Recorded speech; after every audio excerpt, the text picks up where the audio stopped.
I've been thinking lately about the identity that I label myself.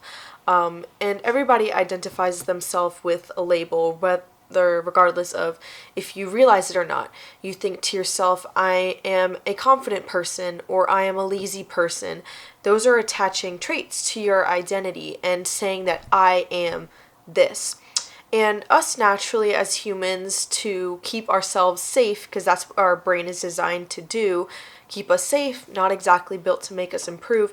It gives us these boxes, these identities that we glue ourselves to and think this is set, this is that, and it's just rock solid.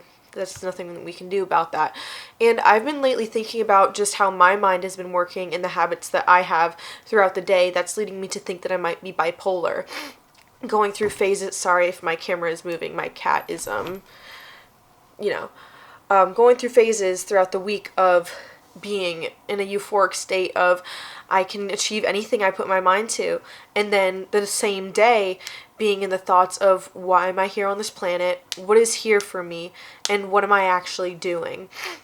And because of these things that pop up in my head, it's leading me to get to the identity of I'm bipolar, or there's something wrong with me and something needs to be changed, which because these thoughts aren't exactly positive ones, yes, something does need to be changed, but attaching myself to the identity of someone with bipolar disorder, it's to label is to limit.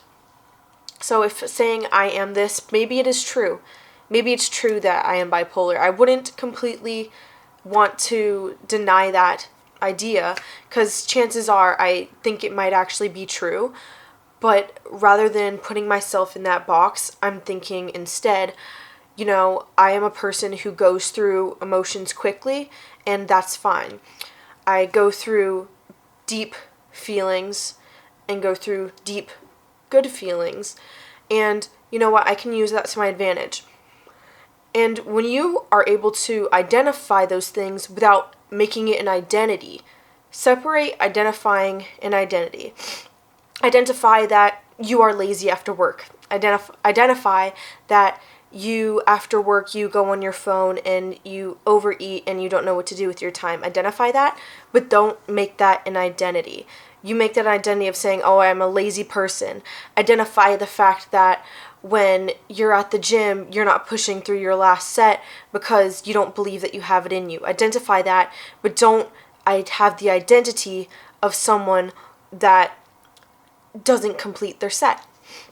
So looking at the world from a subjective point of view of a place that, I am just a soul experiencing what's going on around me, it takes away the pressure and you don't become so drawn into different identities that might come up into your head. So I'm going to give you a moment. Just think about yourself and things that you say to yourself on a day-to-day basis. You wake up in the morning, you're brushing your teeth, and you're just going through your habits throughout the day.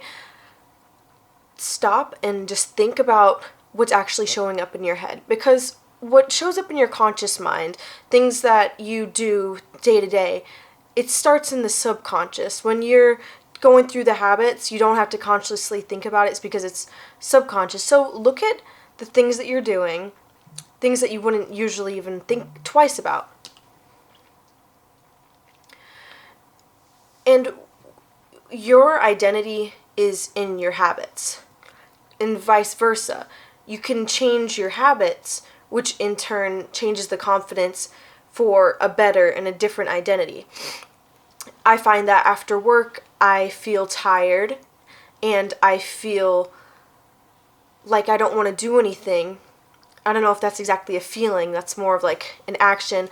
I feel tired, I feel exhausted, I feel unmotivated. But that doesn't mean that I am unmotivated. That's putting me in a box. I am feeling that way, but I am not that thing. I am Simone. I am one with God. I'm just a soul that God put onto this earth and is consciousness further experiencing and understanding itself. I am not unmotivated. I am not lazy. Anything... I just heard someone scream. Weird. I think it was my sister. I am not anything that isn't coming from that source. I know we're getting kind of philosophical here, but when you attach yourself to an identity or attach yourself to an idea that isn't one that aligns with love and instead something that aligns with fear, it's wrong. It's wrong. I don't think there's any other way to put it. If it's not with God, it's not for you.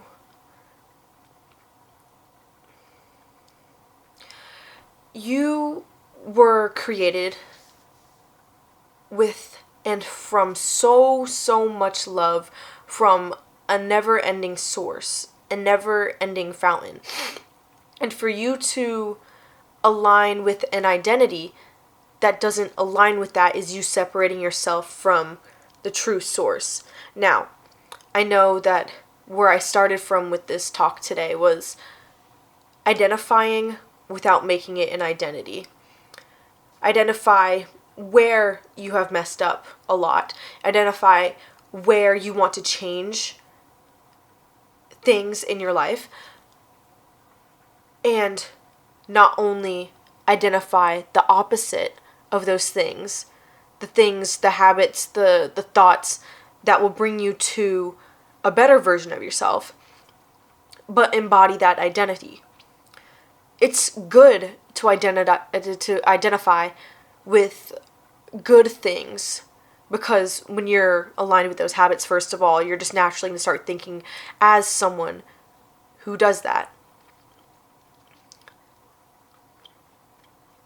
Think of yourself as that person, and that will in turn make those habits so much easier to do.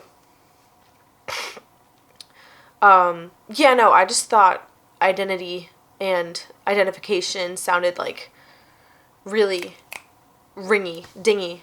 I thought it sounded cool. But yeah, I hope you found this helpful.